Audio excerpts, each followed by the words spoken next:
जानना चाहते हैं फैसलाबाद धरने का असल मास्टर माइंड कौन था। क्या इदारे का एक अफसर मुल्क में तशद्दुद की कार्रवाइयां चाहता है? क्या धरने का मकसद हुकूमत के खिलाफ साजिश थी? धरना नजरसानी दरख्वास्तों पर समाअत के दौरान चीफ जस्टिस के रिमार्क्स और सवाल भी किए। ज़ियाउल हक को साबिक सदर नहीं मानता, बंदूक के जोर पर कोई सदर बन नहीं सकता। उन्होंने कहा कि धरने से मुल्क को अरबों रुपए का नुकसान हुआ, सरकार को कोई परवाह नहीं। हुकूमत ने अदालती फैसले पर अमल दरामद के लिए कुछ नहीं किया, साफ कह दे इसने कुछ नहीं करना। सुप्रीम कोर्ट ने हुकूमत की फैक्ट फाइंडिंग कमेटी पर अदम इत्मीनान का इजहार भी कर दिया। बताएं आपको अपील दायर करने का किसने कहा? चीफ जस्टिस का चेयरमैन पैमरा से इस्तफसार। चेयरमैन पैमरा ने जवाब दिया, इजलास में किया गया फैसला तहरीरी नहीं ज़बानी था। जानना चाहते हैं कि फैसलाबाद धरने का असल मास्टरमाइंड कौन था? क्या इदारे का एक अफसर मुल्क में पुरतशद्दुद कार्रवाई चाहता था? क्या धरने का मकसद हुकूमत के खिलाफ साजिश थी? धरना नजरसानी दरख्वास्त पर समाअत के दौरान चीफ जस्टिस के सवाल रिमार्क्स दिए। ज़ियाउल हक को साबिक सदर नहीं मानता, बंदूक के जोर पर कोई सदर नहीं बन सकता। धरने से मुल्क को अरबों रुपए का नुकसान हुआ, सरकार को कोई परवाह नहीं। हुकूमत ने अदालती फैसले पर अमल दरामद के लिए कुछ नहीं कहना। हुकूमत साफ कह दे कुछ नहीं करना इसने। सुप्रीम कोर्ट ने हुकूमत की फैक्ट फाइंडिंग कमेटी पर अदम इत्मीनान का इजहार भी कर दिया। बताएं आपको अपील दायर करने का किसने कहा? चीफ जस्टिस का चेयरमैन पैमरा से इस्तफसार। चेयरमैन पैमरा ने जवाब दिया, इजलास में किया गया फैसला तहरीरी नहीं ज़बानी था। वकास अहमद से तफसीलात जानते हैं। जी वकास, बताइएगा समाअत का अहवाल क्या रहा?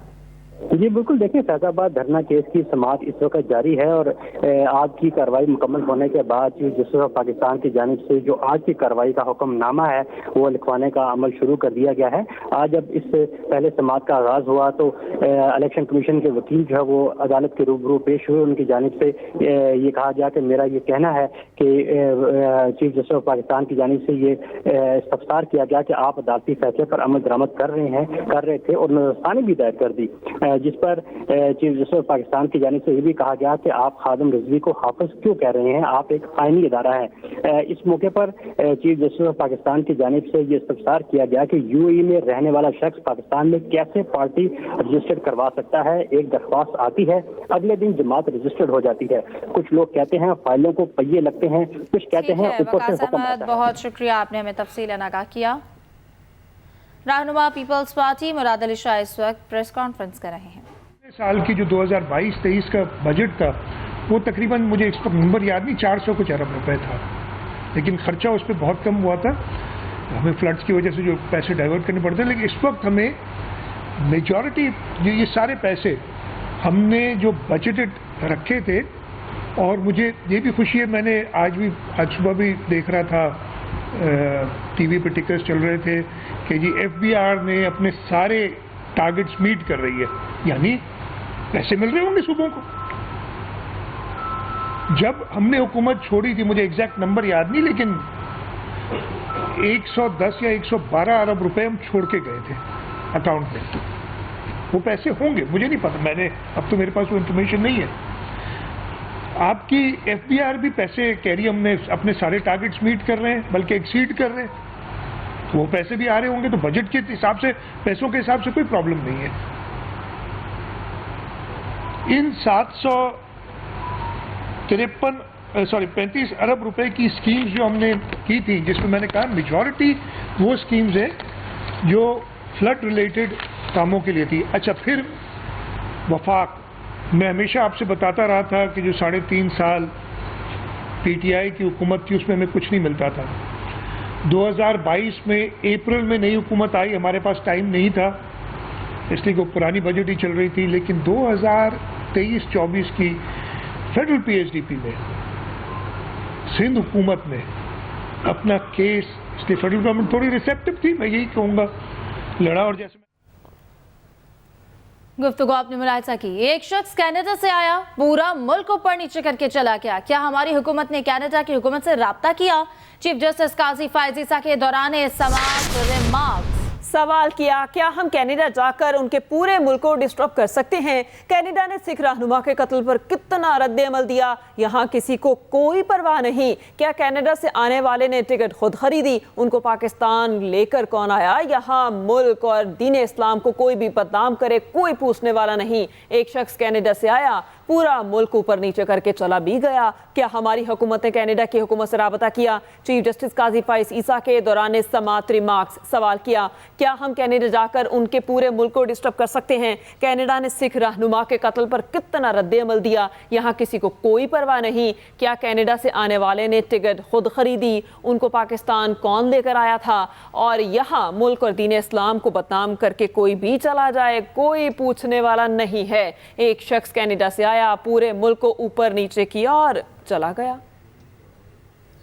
सेनेट में फलस्तीनियों से इज़हार यकजहती की करारदाद मुतफ़िक़ा तौर पर मंजूर। इजराइल के जंगी जराइम की शदीद मजम्मत, फौरी सीज़ फायर का मुतालबा। करारदाद मुस्लिम लीग नून के सेनेटर साहबकार ने पेश की। इजराइल की हिमायत करने वाले शरीक जुर्म करार निगरान वज़ीर ख़ारजा जलील अब्बास जलानी ने कहा कि गजा की सूरत हाल पर पूरी दुनिया के लिए बाइस तशवीश है। इसराइली हमलों का दायराकार यरूशलेम और मगरबी किनारे तक बढ़ चुका है। बेहिस आलमी ज़मीर में उम्मीद की किरण। अक़वाम मुत्तहिदा के इंसानी हकूक़ कमीशन न्यूयॉर्क ऑफिस के सरबराह क्रिक मुखैबर मुस्ताफ़ी हो गए। कहते हैं गजा में जो हो रहा है वो हर लिहाज से नस्ल कुशी है। क्रिक मुखैबर ने जनेवा में हाई कमिश्नर बराए इंसानी हकूक़ के नाम खत भी लिखा। बेहिस आलमी ज़मीर में उम्मीद की किरण जाग उठी।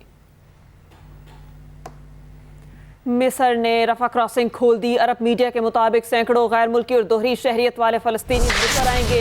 रफा क्रॉसिंग से 81 शदीद जख्मी फ़लस्तीनी भी मिस्र आएंगे। कतर ने अमेरिका के साथ मिलकर मिस्र, इसराइल और हमास के दरमियान मुआहदे पर सालिसी की। जख्मी फ़लस्तीनियों को मिस्र लाने के लिए कई एम्बुलेंसेज गजा में दाखिल। इसराइली मीडिया के मुताबिक आज 400 गैर मुल्की और दोहरी शहरियत वाले फ़लस्तीनी गजा छोड़ देंगे। मिस्र ने रफा क्रॉसिंग खोल दी। अरब मीडिया के मुताबिक सैकड़ों गैर मुल्की और दोहरी शहरियत वाले फ़लस्तीनी मिस्र आएंगे। और अब कुछ बात करेंगे गैर मुल्की तारकीन वतन की, जिनकी वापसी का सिलसिला जो है उसकी डेडलाइन ख़त्म हो चुकी है और मुल्क के मुख्तलिफ शहरों में ऑपरेशन शुरू है। आपको बता रहे हैं कि खैबर पख्तूनख्वा में इस वक्त 3 लाख गैर कानूनी तारकीन की निशानदही की जा चुकी। सिंध में 2 लाख गैर कानूनी तारकीन वतन मौजूद हैं। इसके अलावा रावलपिंडी से 64 अफगान बाशिंदों को तुरखम बॉर्डर रवाना कर दिया गया है। एक बार फिर आपको बताते चलें कि गैर कानूनी तारकीन वतन की वापसी की डेडलाइन ख़त्म हो चुकी। इसी हवाले से हमारे मुख्तलिफ शहरों से हमें नुमाइंदगान जो हैं वो हमारे साथ मौजूद हैं। इस्लामाबाद से खालिद महमूद हमारे साथ हैं, कराची से दुआ अब्बास हैं और कोयटा से हमें मोहम्मद अकरम तफसीलात आगाह करेंगे। सबसे पहले इस्लामाबाद का रुख करते हैं खालिद महमूद से। जी खालिद महमूद, बताइएगा आज ऑपरेशन का आगाज़ हो गया है? जी देखिए, क्योंकि 31 अक्टूबर जो है वो दी गई थी डेडलाइन, जो कि गुज़श्ता रात जो है वो ख़त्म हो गई। आज जो ऑफिशियल फिगर जारी किए गए हैं उसमें यह कहा गया है कि 1,40,000 अफगान जो हैं वो वापस गए हैं पाकिस्तान से मुख्तलिफ शहरों से। लेकिन ये अभी तक जो मुकम्मल टोटल चार्ज है वो अभी तक सामने नहीं आया कि कितने लोग यहाँ पे गैर कानूनी तौर पर मुकीम है। बड़े शहरों में बड़ी तादाद में गैर मुल्कियों की मौजूद है, खासकर इनमें अफगानी जो है वो बड़ी तादाद में मौजूद हैं। ये वो लोग हैं जो आज खुद जिनको बाहर निकाला गया, जिनके बारे में शिकायत मसूल हुई और उसके बाद उनके खिलाफ जो हल्की फुल्की कार्रवाई की गई और वो खुद जो है वो बॉर्डर की तरफ गए और लोगों ने फैसिलिटेट भी किया और सरकारी मशीनरी ने भी फैसिलिटेट किया, जिसके बाद वो 1,40,000 अफराद जो है वो गए हैं। लेकिन अभी तक जो बड़े शहर हैं, किसी शहर में 3 लाख है, किसी में 6 लाख है, किसी में 7 लाख है। ये वो लोग हैं जो 79 से पाकिस्तान में मुकीम है।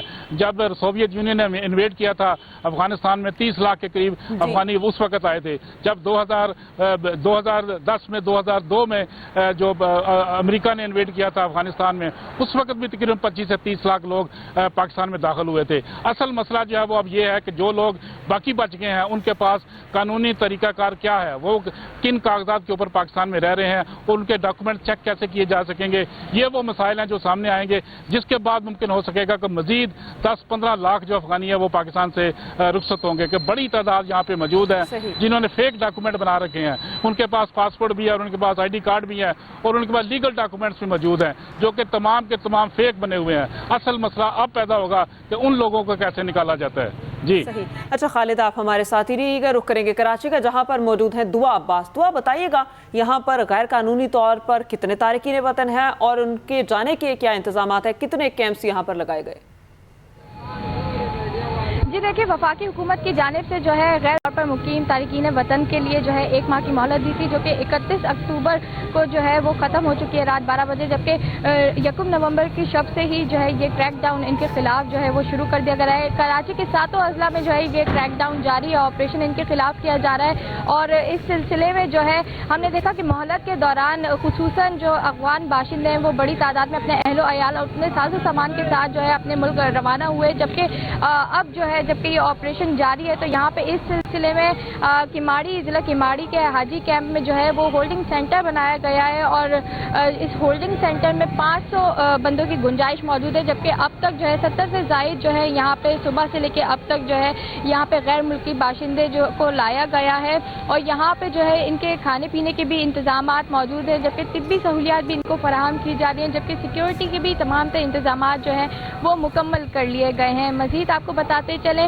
तो जो सौराब गोट है और उसके अतराफ की जो आबादी है उसके लिहाज पे खदशात है कि आबादियों के सबब जो है वो पुलिस और जितने भी कानून नाफिज करने वाले इदारे हैं उन्हें काफ़ी मज़ाहिमत का सामना करना पड़ेगा, क्योंकि माजी में भी हमने देखा कि जब इस तरह के ऑपरेशन होते हैं तो जितने भी कानून नाफिज करने वाले इदारे हैं उन्हें जो है काफ़ी मज़ाहिमत का सामना करना पड़ता है, जबकि इधर जो है इस होल्डिंग कैंप में नादरा की टीम्स मौजूद हैं, जबकि FIA और होल्डिंग सेंटर्स कायम किए गए हैं। कोयटा से भी सूरत हाल जान लेते हैं, मोहम्मद अकरम हमारे साथ मौजूद है। मोहम्मद अकरम, बताइएगा यहाँ पर कहाँ होल्डिंग सेंटर्स और कितने होल्डिंग सेंटर्स कायम किए गए हैं, फैसिलिटेशन के क्या इंतजामात हैं? जी बिल्कुल, जैसा कि हुकूमत की जानिब से बाकायदा तौर पर गैर मुल्की गैर कानूनी तौर पर जो मुकीम थे बाशिंदों को निकालने के लिए गुज़िश्ता रात ही बाकायदा तौर पर उनकी डेडलाइन दी गई थी, वो ख़त्म हो चुकी है। तो आज जो है डेडलाइन के हवाले से क्रैकडाउन करने का दिन था, तो आज के दिन में जो है ज़िली इंतज़ामिया ने कोयटा समेत और बलूचिस्तान के जो मुख्तलिफ अजला है वहाँ पर जो क्रैकडाउन किया है उसके मुताबिक 100 के करीब ऐसे लोग हैं जो कि गैर कानूनी तौर पर यहाँ पर मुख्तलिफ इलाकों पर मुकीम थे, उन्हें जो बनाए जाने वाले होल्डिंग सेंटर्स हैं वहां पर मुंतकिल किए जाने का सिलसिला भी शुरू कर दिया गया है। कोयटा शहर में 5 के करीब जो है होल्डिंग सेंटर कायम किए गए हैं। सबसे बड़ा होल्डिंग सेंटर जो है मगरबी बाईपास हाजी कैंप में कायम किया गया है, जहां पर जो है गैर मुल्की गैर कानूनी वो लोग जिनको डेडलाइन दी गई थी आज पहले रोज 100 के करीब उन लोगों को यहां पर लाया गया है।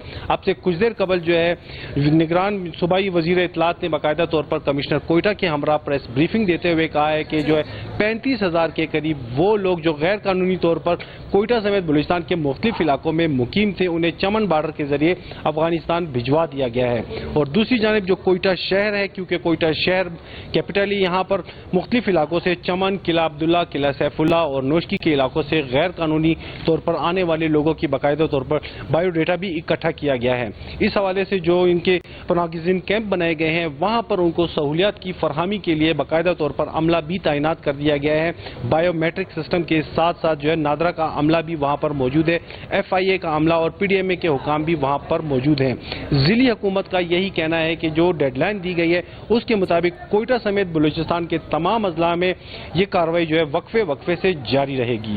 कार्रवाई का सिलसिला वक्फे से जारी रहेगा। मोहम्मद अकरम, खालिद महमूद, दुआ अब्बास, आप तमाम नुमाइंदगान का बहुत शुक्रिया, आपने हमें तफसीलात से आगाह किया। और अब रुख करेंगे बलूचिस्तान का। मुल्क भर की तरह बलूचिस्तान में भी गैर कानूनी तारकीन वतन के खिलाफ आज से फॉरेन एक्ट के तहत कार्रवाई होगी। गैर कानूनी तारकीन वतन को होल्डिंग सेंटर्स में मुंतकिल किया जाएगा। कोयटा में हमारे नुमाइंदे मोहम्मद नुमान अफजल हाजी कैंप में कायम होल्डिंग सेंटर में मौजूद हैं, उनसे जानते हैं। जी नुमान, बताइएगा यहाँ इंतजामात की सूरत हाल क्या है और कितने गैर कानूनी तारकीन वतन मौजूद हैं?